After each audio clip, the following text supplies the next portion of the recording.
الحمد لله الحمد لله وكفى وسلام على عباده الذين اصطفى أما بعد فأعوذ بالله من الشيطان الرجيم بسم الله الرحمن الرحيم قل هل يستوي الذين يعلمون والذين لا يعلمون صدق الله مولانا العظيم اللهم صل على سيدنا ونبينا وشفيعنا وحبيبنا ومولانا محمد صلى الله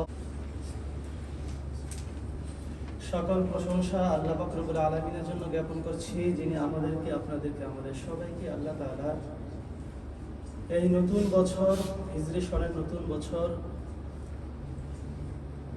নতুন মাস মুহররম মাস, হারাম মাস, সম্মানিত মাসে আল্লাহ তাআলা আমাদেরকে আপনাদেরকে আমাদের সবাইকে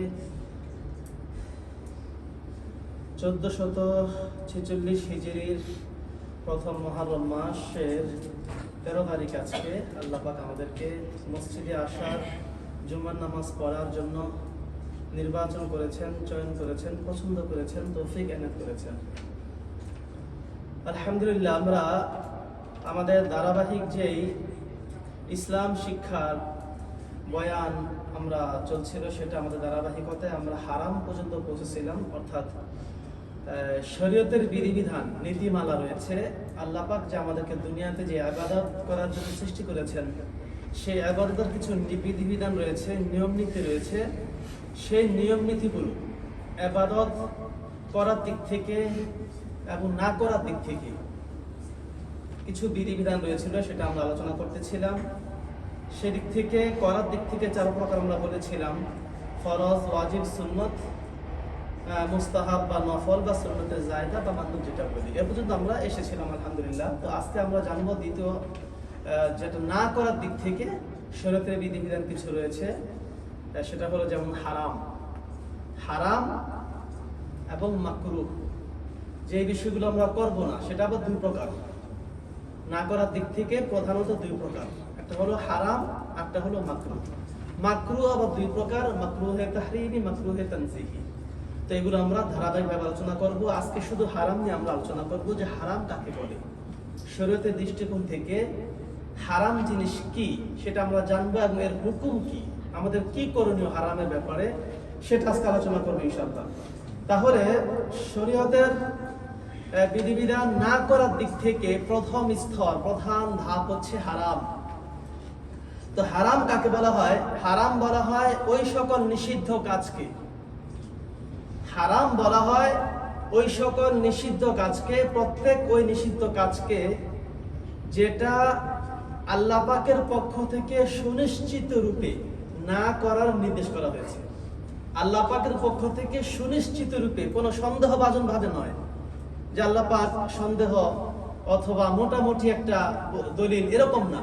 একেবারে 100% নিশ্চিত, ইয়াকিনান, হ্যাঁ, এরকম 100% নিশ্চিত রূপে আল্লাহ তাআলার পক্ষ থেকে এটা হারাম, এটা আল্লাহ তাআলা নিষেধ করেছেন, এটা 100%।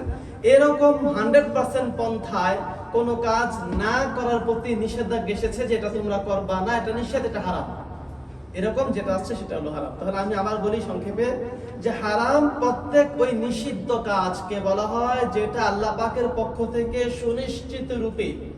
সুনিশ্চিত রূপে আমাদেরকে না করার জন্য নিষেধ করা হয়েছে, এবং ওজোর ব্যতীত ইচ্ছাকৃতভাবে যদি এই কাজটা কেউ করে, হলো হারামের হুকুম। ওটা হলো সংজ্ঞা সংক্ষেপে। এখন এই সংজ্ঞা আর হুকুম একসাথে মিলায় পড়ে এই সংজ্ঞা, তো হুকুম আমি আলাদা বললে ভালো বুঝে আসবে। তো এই হারামের হুকুম কি, এটা তো নিষেধ স্পষ্ট ভাবে। এখন কেউ যদি ইচ্ছাকৃতভাবে এই হারাম কাজটা, যেটা আল্লাহ পাকের পক্ষ থেকে সুনিশ্চিত রূপে 100% পন্থায় যে কাজ না করার প্রতি নিষেধাজ্ঞা এসেছে, সেটা যদি কোনো ব্যক্তি ইচ্ছাকৃতভাবে উযর ছাড়াই করে ফেলে, তাহলে সে ফাসিক হয়ে যাবে। কি হবে? সে ফাসিক হবে। ইচ্ছাকৃতভাবে কেউ যদি হারাম কাজ করে, তাহলে সে ফাসিক হয়ে যাবে উযর ছাড়াই। আর কেউ যদি এই হারামকে হারাম বলে মানেই না, আচ্ছা, ইচ্ছাকৃতভাবে হারাম কাজ করলো, একটু উদাহরণটা পরে আসতেছে, পরে দিই। তাহলে এখন কেউ দেখা যায় হারামকে হারাম বলে মানলই না, আমি হারাম মানি না, অথবা এটা হারাম, সে এটাকে হালাল মনে করতেছে অথবা জায়েজ মনে করতেছে। একটা এটা হারাম, আমি এটা হারাম মানি না, অথবা ওই লোকটা কি করলো, কোনো ব্যক্তি এটাকে হারামকে হারাম বলে মানলই না, অথবা এই হারামটাকে সে হালাল মনে করতেছে, যে এটা হালাল, এটা জায়েজ বলে যদি কোনো ব্যক্তি করে, তাহলে সে কাফের হয়ে যাবে, সে কাফের হয়ে যাবে, ইসলাম থেকে বেরিয়ে যাবে। কেন? কারণ এটা তো সুনিশ্চিত 100% তরিকায় এটা হারাম, এর ঘোষণা আল্লাহ পাকের পক্ষ থেকে এসেছে। তাই কোনো ব্যক্তি যদি ইচ্ছাকৃতভাবে হারামকে না মানে অথবা হারামকে হালাল মনে করে, আল্লাহ বলে এটা হারাম, সে বলে এটা হালাল, এ মনে করে যদি সে করে, তাহলে সে কাফের হয়ে যাবে। উদাহরণ দিলে আপনি ক্লিয়ার হবে। উদাহরণ, ফর এক্সাম্পল, উদাহরণ হলো যেমন শুকরের গোশত খাওয়া। শুকরের গোশত খাওয়া হারাম। মদ পান করা, বিয়ার মদ পান করে, এটা হারাম। এখন কেউ বলে যে এটা আল্লাহ পাকের পক্ষ থেকে মদ হারাম, মুসলমান বলে যে হ্যাঁ মানি এটা হারাম, কিন্তু তারপর সে খায় লুকে লুকে। সে স্বীকার করে যে এটা হারাম, জানি এটা হারাম, আমি মানি, কিন্তু তারপরে সে করে ইচ্ছাকৃতভাবে সে মদ খায়, বিয়ার খায়, লুকায় লুকায় খায় বা প্রকাশ্যে খায়, কিন্তু হারাম জেনেই খায়, হারাম মেনেই খায়, তাহলে তার ঈমান নষ্ট হবে না, যেহেতু সে হারামটা মানতেছে যে হ্যাঁ এটা আমি মানি, মুসলিম হারাম। কিন্তু ইচ্ছাকৃতভাবে হারাম কাজ কেন করছো তুমি, এই জন্য সে ফাসিক হয়ে যাবে। ফাসিক, পরিপূর্ণ ঈমান থাকবে না, ঈমান হালকা হয়ে যাবে, দুর্বল হয়ে যাবে, ফাসিক হয়ে যাবে। যদি কেউ ইচ্ছাকৃতভাবে বিয়ার খায়, মদ খায়, শুকরের গোশত খায়, অথবা জাপানি, গত বলছিলাম হালালের ব্যাপারে, যে জাপানিদের গরুর গোশত খায় জবাই করা, বা জাপানিদের মুরগির গোশত খায় জবাই করা, হ্যাঁ চিকেন বলে তো চিকেন এটা হালাল, কিন্তু জাপানিদের জবাই করছে হারাম হয়ে গেছে। আমি গত সপ্তাহে বলেছিলাম, মানে এর আগে, যে হারাম হওয়ার কয়েকটা তরিকা হালাল জিনিস। তো এই জন্য যদি এগুলি হালাল মনে করে খায়, যে জাপানিজ মুরগি জাপানিজ দোকান থেকে করেছে, জাপানিজরাও জবাই করেছে, সেটা যদি সে হালাল মনে করে খায়, তার ঈমানটা কাফের হয়ে যাবে। মদ হারাম যদি বলে যে না এটা হারাম, কিসের এটা হারাম হওয়ার কি আছে ভাই? আমরা সবাই কি এত ইসলাম কঠিন করলে কি হবে, কিভাবে চলবো আমরা জাপানে? এত কঠিন করলে হয়?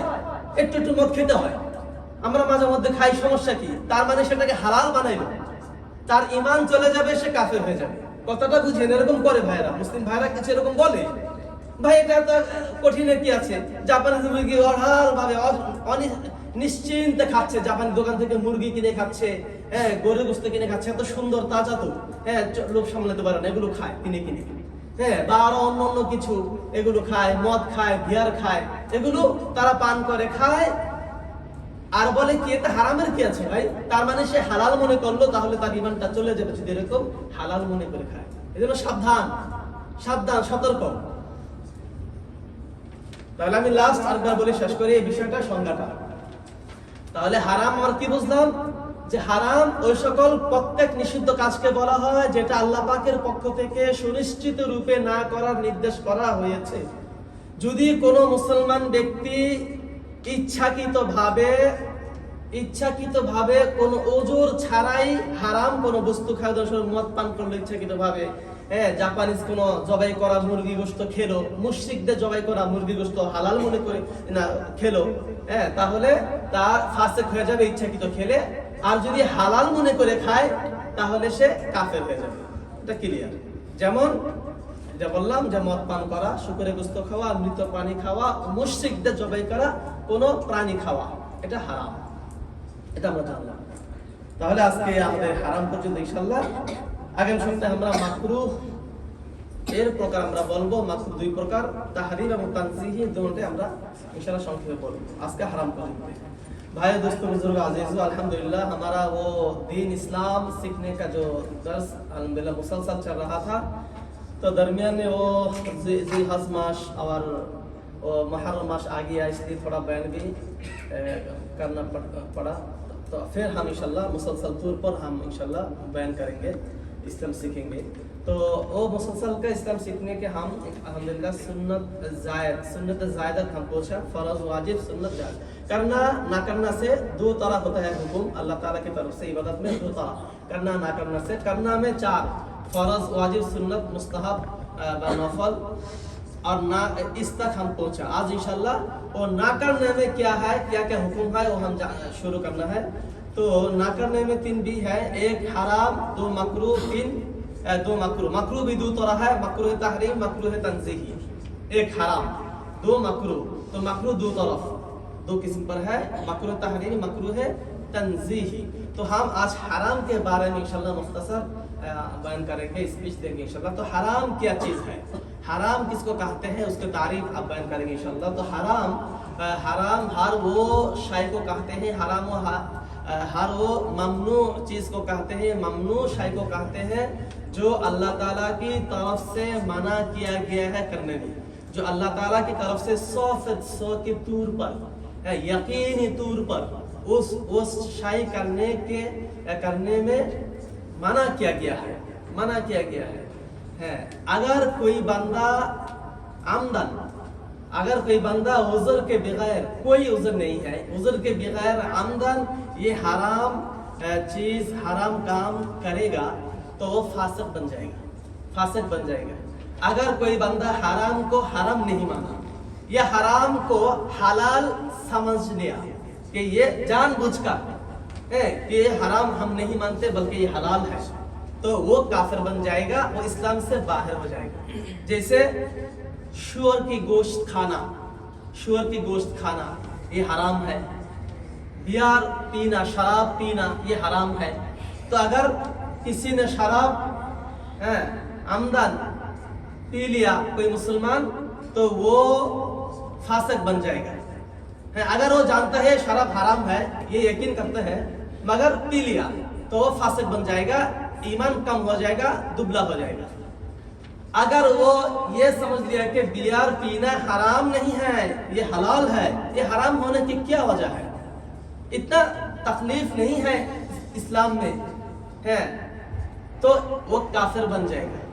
हलाल जो अल्लाह ताला की तरफ से 100% यकीनी तौर पर ये हराम है, सब जानते हैं, कुरान में रिश्वत फरमा रहा है, तो हम नहीं मानेंगे तो वो काफिर बन जाएंगे, वो इस्लाम से बाहर हो जाएंगे। इसलिए हमारा बहुत हमको बस यकीन करना पड़ेगा और हराम से बचना होगा और हराम को यकीन करना होगा, अमल करना होगा। अल्लाह ताला हमारे सबको हराम से बचने के तौफीक अता फरमाए, आमीन। इस्लाम ख्योतो निम्ना sama alhamdulillah assalamu alaikum warahmatullahi wabarakatuh alhamdulillah watashi tachi wa islam shukyo no chishikyo manabu no junban ni manandemasu, junban ni mananderu narattemasu, naratteru junban de alhamdulillah। तो कोनो junban de kyo wa alhamdulillah haram ni chite hanashimasu, watashi tachi wa sunnah zaida made tsuita naratta mananda alhamdulillah kyo wa haram ni chite hanashimasu, speechをしますなってます。とハラムは何ですか、ハラムはあらゆる禁止行為は、ハラムあらゆる禁止行為はアッラタアラから一定の形で、アッラタアラから一定の形でそうしないように命じられた。ハラムあらゆる禁止行為はアッラタアラから一定の形でそうしないように命じられた。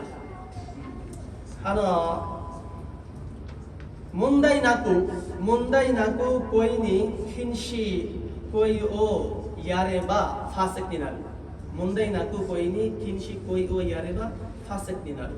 ハラムはハラムと守らない場合は、ハラムまたはハラムがハラルをまたはハラムが許容されるものと考える場合は不審者になる。例えば豚肉を食べたりお酒を飲んだりなどします。豚肉を食べたりお酒を飲んだり、これなどしますね。これはハラムです。ですから私たちをハラム皆様しないでください。ハラムものが食べないでください。飲まないでください。ハラムものが。はい。今日はここまでです。アッラタアラ私たちに全員にイスラム宗教知識を学ぶ、それを আমল সুরুপতন তৌফিক ও আদায়তে করে মাসিউরি জাযাকুমুল্লাহু খাইরান।